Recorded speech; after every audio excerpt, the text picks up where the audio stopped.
일명 기독 히브리인들이라고 불려요. 기독 히브리인들이다. 하지만 당시는 로마의 지배를 받던 시절이다 보니 로마 제국의 기독교에 대한 탄압과 핍박과 박해로 인해서 이미 기독교로 개종했지만 다시 유대교로 돌아가려는 움직임이 있었습니다. 성도들 사이에서. 예수 믿어봐도 별거 없네. 교회 다녀도 별거 없네. 일이 더 꼬이기만 하네. 어렵네. 왜? 핍박이 있으니까, 환란이 있으니까, 박해가 있으니까 다시금 유대교로 돌아가려고 하는 거예요. 히브리서는 당시 시대적인 상황으로 인해서 신앙적으로 흔들리는 기독 히브리인들에게 왜 유대교가 아니라 기독교, 즉 예수를 믿어야 하는지 그들에게 익숙한 율법과 제사 제도를 통해서 쉽게 이해하도록 하고 있어요. 그러니까 히브리서는요, 어떤 의미에서 기독교 변증서입니다. 왜 예수를 믿어야 하는지, 아니 유대교가 아니라 왜 기독교를 믿어야 하는지에 대한 말씀이 히브리서예요. 실제로 유대인들은 어려서부터 유대적 교육으로 무장을 했습니다. 유대인들은 태어나면요, 이제 구약의 율법, 모세오경을 달달달달 외웠죠. 암송했죠. 얼마나 성경 공부를 열심히 시켰는지 몰라요. 율법에 여러분 익숙해 있죠. 유대 문화에 익숙해 있습니다.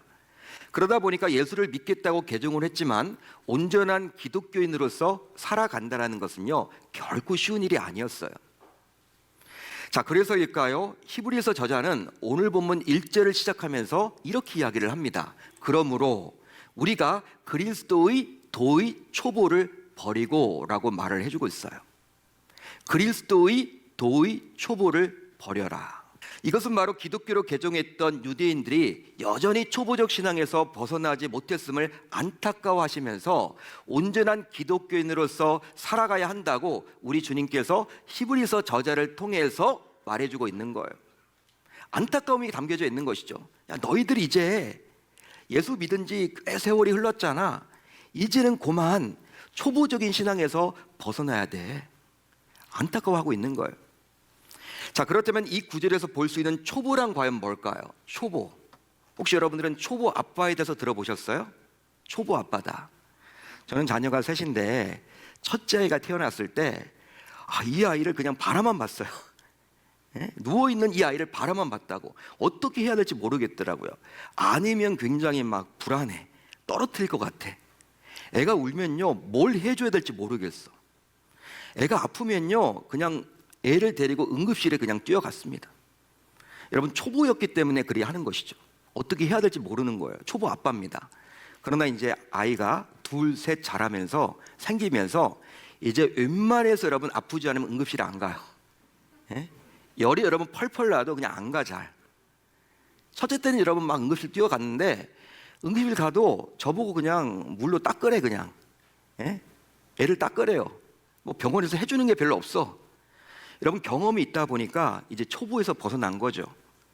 초보 엄마들도 있습니다. 초보 엄마들은요, 어떻게 이 아이를 잘 양육해야 될지 몰라요. 초보 운전기사도 있어요. 이처럼 초보 아빠, 초보 엄마, 초보 운전기사에서 볼 수 있듯이 초보란 바로 미숙하다, 처음 시작하다라는 의미예요. 자, 그러다 보니 불안하고 안정감이 없는 상태를 가리켜서 초보라고 이야기를 합니다. 아마 운전하시는 분들은 종종 달리는 앞차 뒷면에 핵초보, 왕초보, 오늘 처음 운전대 잡았다, 알아서 피해 가세요, 이렇게 여러분 딱지가 붙어있는 차량들을 보신 적이 있을 거예요. 협박이죠. 그냥 알아서 피해 가세요. 여러분, 그럴 때 계속 그 초보 운전 차량을 따라가는 분들은 거의 없어요. 왜냐하면 불안하기 때문에. 따라갔다가 어떤 일을 당할지 몰라.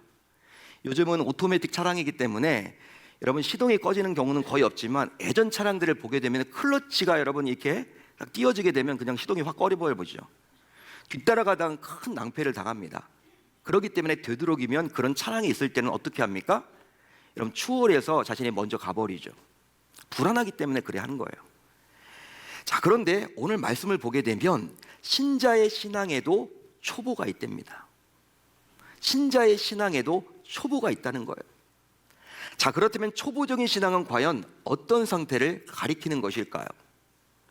또 왜 당시 기독교로 개종했던 히브리인들은 계속해서 초보적인 신앙 단계에서 벗어나지 못했던 것일까요? 그리고 과연 무슨 이유 때문에 당시 그들은 반드시 초보적인 신앙 단계에서 벗어나야만 했을까요? 그뿐 아니라 이 말씀을 듣는 여러분들의 신앙은 초보적인 단계입니까? 그게 아니면 초보 단계를 이미 넘어섰습니까? 여러분들에게 묻고 싶습니다. 여러분, 오늘 본문 1절에 나온 그리스도의 도의 초보를 버리고 라는 말은요, 이제는 신앙에 있어서 초보 딱지를 떼고 성숙한 단계로 나아가라는 우리 주님의 적극적인 권면입니다. 우리 주님의 이 마음을 좀 느끼시면 좋을 것 같아요. 사랑하는 아들아, 사랑하는 딸아, 이제 초보 딱지를 떼고 좀 성숙한 신자가 되면 좋겠어. 지금 그 말을 해주고 있는 거예요. 그런데 정말 놀랍게도 6장 1절의 이 말씀과 동일한 표현이 이미 5장 12절에서도 이미 나왔습니다. 우리 한번 같이 읽어볼까요? 5장 12절 시작. 너희가 다시 하나님의 말씀의 초보에 대하여 누구에게서 가르침을 받아야 할 처지이니 단단한 음식은 못 먹고 젖이나 먹어야 할 자가 되었도다.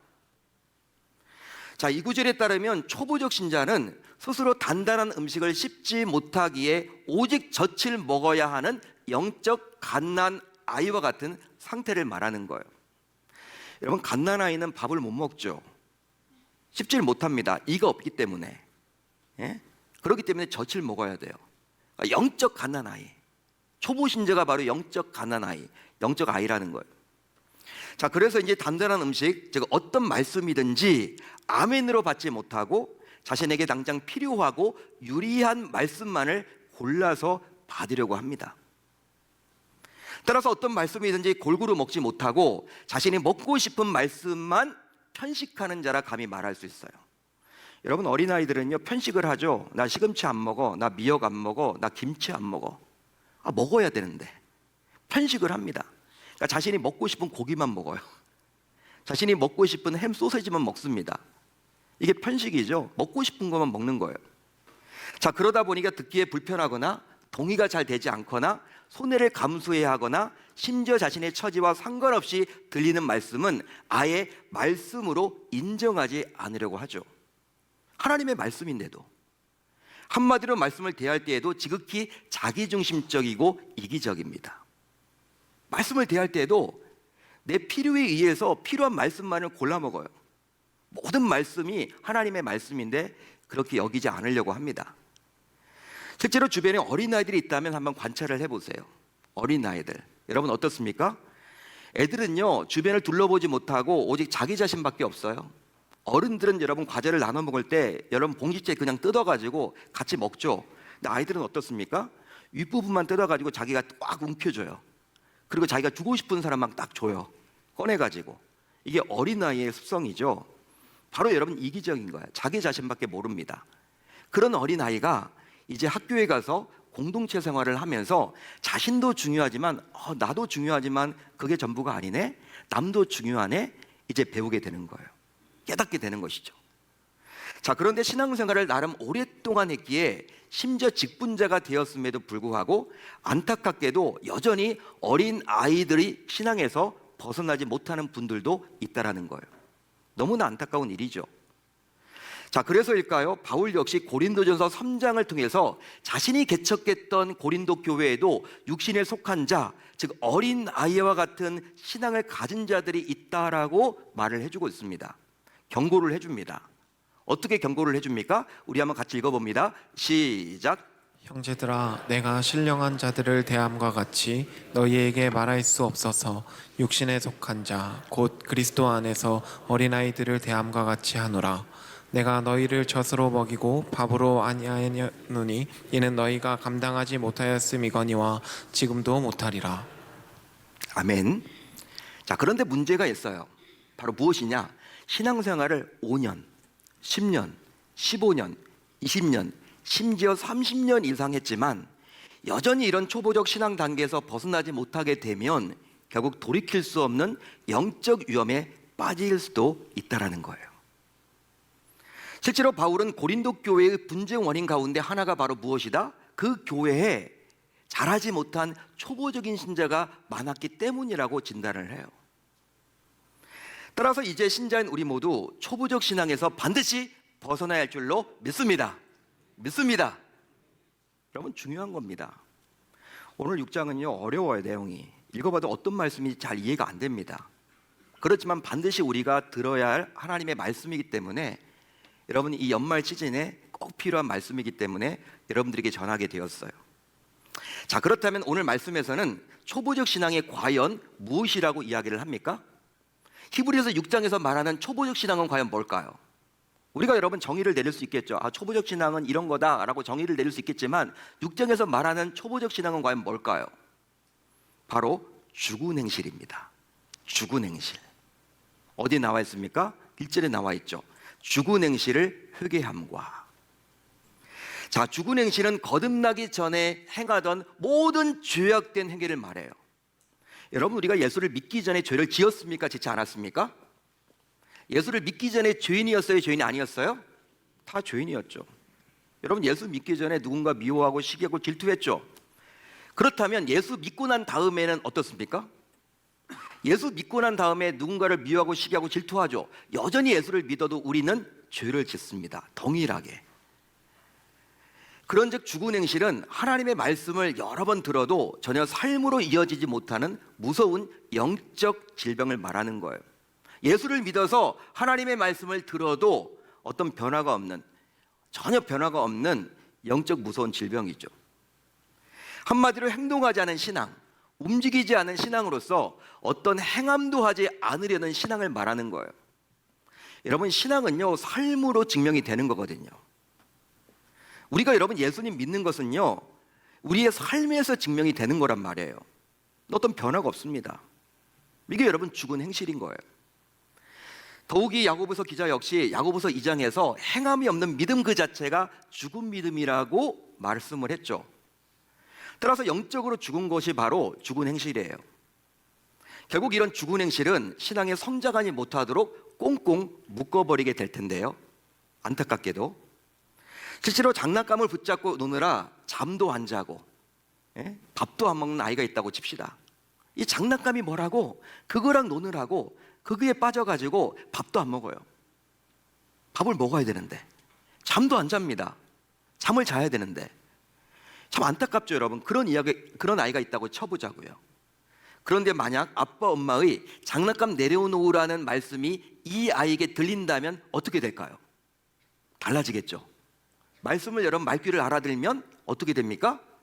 이제 장난감을 내려놓고 잠도 자고 이제 밥도 먹겠죠. 이것과 마찬가지로 교회를 다니기 시작한 신자 역시 어느 순간 말씀으로 생명력을 공급받아서 움직이게 된다면 죽은 행실에서 벗어나서 결국 신앙이 성장하게 됩니다. 그 결과 초보적인 신앙에서 벗어나서 성숙한 신앙으로 진보할 수 있게 되는 것이죠. 할렐루야, 할렐루야. 따라서 초보적인 신앙에서 벗어나길 소망하는 신자라면 이제 더 이상 내가 초보적인 신앙에서 벗어나겠다 이렇게 결단하는 신자가 있다면 다음의 구절을 꼭 기억하시고 말씀을 읽고 말씀을 듣고 말씀을 묵상하고 말씀을 암송하고 말씀을 공부하는 데 힘써야만 하겠습니다. 즉 하루세끼 밥을 챙겨서 먹듯이 말씀 역시 반드시 챙겨서 가까이 하는 좋은 습관을 기르셔야 하는 거예요. 왜 그럴까요? 다음에 말씀을 통해서 확인해 드릴게요. 하나님께서 이렇게 말씀해 주십니다. 하나님의 말씀은 살아있고 활력이 있어 좌우의 날선 어떤 검보다도 예리하여 혼과 영과 및 관절과 골수를 찔러 쪼개기까지 하며 또 마음의 생각과 뜻을 판단하나니. 할렐루야, 할렐루야. 하나님의 말씀에 놀라운 능력이에요. 그러니까 우리는 말씀 중심, 말씀을 놓쳐서는 아니 되는 것이죠. 초보적인 신자에서 벗어나려면. 자, 그렇다면 만약 신자인 우리가 초보적인 신앙을 버리지 못하게 된다면 어떤 일이 일어나게 될까요? 우리가 초보적인 신앙을 벗어나지 못하게 된다면 어떤 일이 벌어지게 될까요? 아주 무서운 일이 벌어집니다. 그게 바로 무엇입니까? 바로 자신의 신앙만 무너지는 것이 아니라 결국 예수의 십자가를 욕되게 함으로 그 결과 주변 신자들을 실족하게 하고 심지어 전도길을 막아버리게 돼요. 그러니까 내 문제만의 문제가 아니라는 거예요. 주변에 악한 영향을 끼친단 말이에요. 자, 오늘 보면 4절로 6절을 보세요. 4절로 6절을 보시면 신자들 가운데서는 은혜를 받은 경험이 있고 성령의 각종 은사를 체험했기에 스스로 성숙한 신자라고 여기는 분들이 있습니다.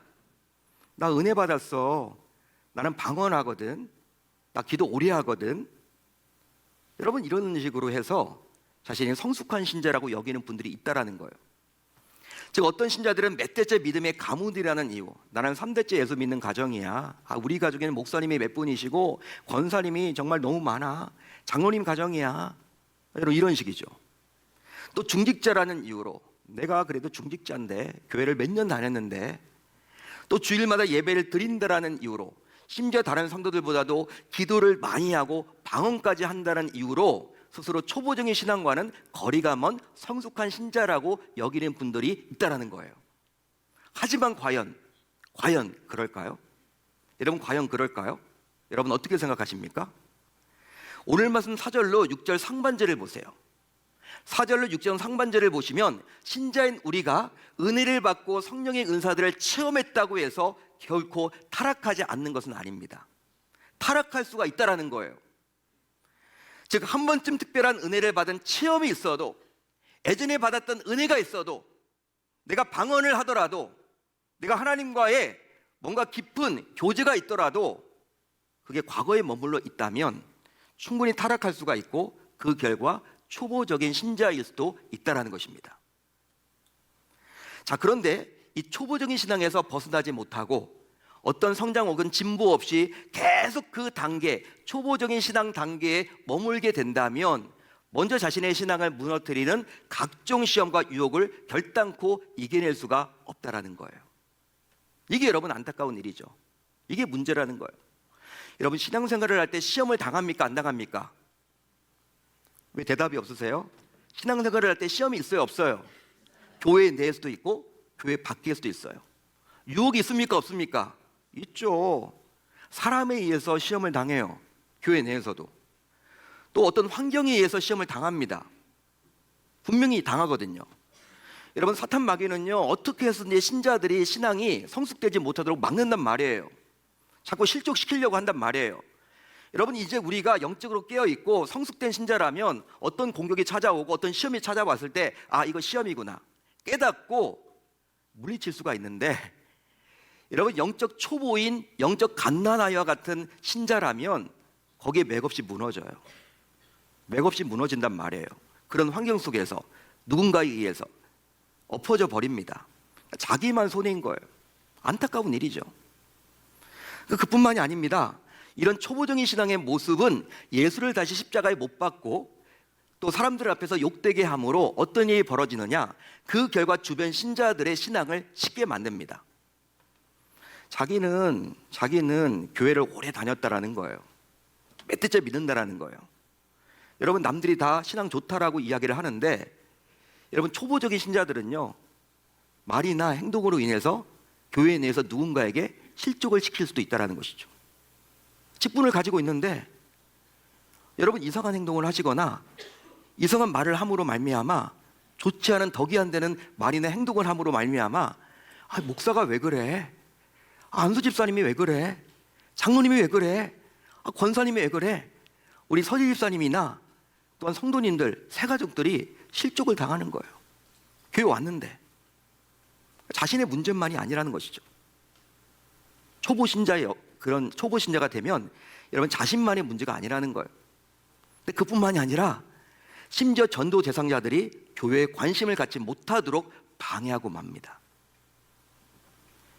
교회를 자기는 오래 다녔는데 밖에서 사업을 하면서 누구 때문에 상처받아서 나 교회 다니려고 했는데 새해부터 누구를 만나봤더니 뭐 세상 사람들과 별반 다를 바가 없네. 여러분 영적 초보자를 만나게 되면 그 사람은 교회를 다니려고 했다가 이 사람으로 인해서 실족하게 돼서 전도길이 막히는 거죠. 무서운 것입니다, 여러분. 따라서 초보적 신앙은요, 하나님 앞에서 정말 심각한 죄악인 거예요. 심각한 죄악입니다. 자기 자신만 상처받고 자기 자신만 시험당하고 유혹당하는 것에 끝나는 것이 아니라 교회 내에 있는 여러 사람들에게 실족을 시키고 심지어 예수를 믿으려고 했던, 교회 나가려고 했던 사람들까지도 교회 못 나가게끔 만드는 자이기 때문에 하나님께서 굉장히 싫어하세요. 여러분, 이 하나님의 마음이 좀 느껴지세요? 6장 1절을 통해서. 자, 그래서일까요? 주님께서는 초보적인 신자들에게 다음과 같은 처방을 내려주사 영적으로 성장하기를 촉구하십니다. 게으르지 아니하며 믿음과 오래 참음으로 말미암아 약속들을 기업으로 받은 자들을 본받는 자 되게 하려는 것이니라. 즉, 영적 게으름에서 벗어나야 한다. 그뿐 아니라 믿음과 오래 참음으로 앞서 행한 성숙한 자들의 신앙을 본받아라 라고 권면하고 있어요. 롤 모델이 교회 안에 있어야 된다는 것이죠. 초보적인 신자들이 보고 본받을 롤 모델이 있어야 된다는 거예요. 그 롤 모델을 본받아라, 지금 그 말을 해주고 있는 거예요. 여러분, 이처럼 신앙적 초보에서 벗어나서 신앙적으로 성숙하게 살아가기를 소망하는 우리 주님의 안타까운 심정이 조금이나마 느껴지십니까? 사랑하는 아들아, 사랑하는 딸아, 너 이제 예수 믿은 지 상당히 오래됐잖아. 너 이제 새해는 좀 달라야 되지 않을까? 너 이제 초보 딱지는 떼야 되지 않을까? 언제까지 초보 딱지를 닫고 이렇게 하려고 그래? 여러분, 우리 주님의 안타까운 마음이 좀 느껴지세요?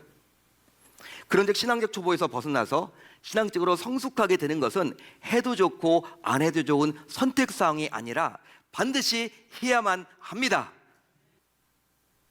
한마디로 자신의 영적 성장과 성숙을 위해서 금요 성령 집회에 참석하기, 예를 들어보는 거예요. 일주일에 한 번 새벽 기도에 참석하기, 리딩 지저스에 참여하기, 성경 2000독 읽기 운동에 동참하기, 성장방과 커피 브레이크 등과 같은 양육훈련에 적극 참여하기, 사랑방에 참여하기, 해외 선교회 한번 동참하기, 이번 신년밤 특별 기도회에 완주하기 등등등 해보는 겁니다, 여러분. 왜냐하면 계획을 세우는 것과 계획 자체를 아예 세우지 않는 것은 마음가짐이 달라지고 분명히 다른 결과가 나오기 때문이에요. 따라서 분주한 연말이지만 내년도 계획을 세울 때, 여러분, 내년도 계획을 세우실 때 초보적 신자에서 성숙한 신자로서 살아가기 위해서 과연 자신이 무엇을 하면 좋을지 신앙적 계획도 반드시 세워나가는 저와 여러분들이 다 되셨으면 좋겠습니다. 이제 그렇게 하겠다라고 다짐하고 결단하는 이번 한 주가 다 되실 수 있기를 우리 주님의 이름으로 축원합니다. 축원합니다. 여러분, 내가 부족했던, 하나님께서 나에게 복 주신다고 했는데 그 복을 받을 용량이 채워지지 않으면요, 하나님의 복은 받지 못하는 거예요. 분명히 말씀에서 복을 주신대잖아요. 근데 이 복을 받으려면 어떻게 해야 될까? 하루빨리, 빠르면 빠를수록 좋아요. 이 초보적인 신앙에서 벗어나서 성숙하고 성장된 단계로 나아감으로 말미암아 어떤 상황 속에서도 시험과 유혹을 이겨내고, 또 나로 인해서 주변이 전도되고 나로 인해서 여러 교우들이 행복해지는 멋진 공동체가 되었으면 좋겠습니다. 우리 교회가 그렇게 될 줄 믿습니다. 내 자신이 그렇게 한번 해보겠다라고 다짐하고 결단하는 이 연말이 다 되실 수 있기를 우리 주님의 이름으로 축원합니다.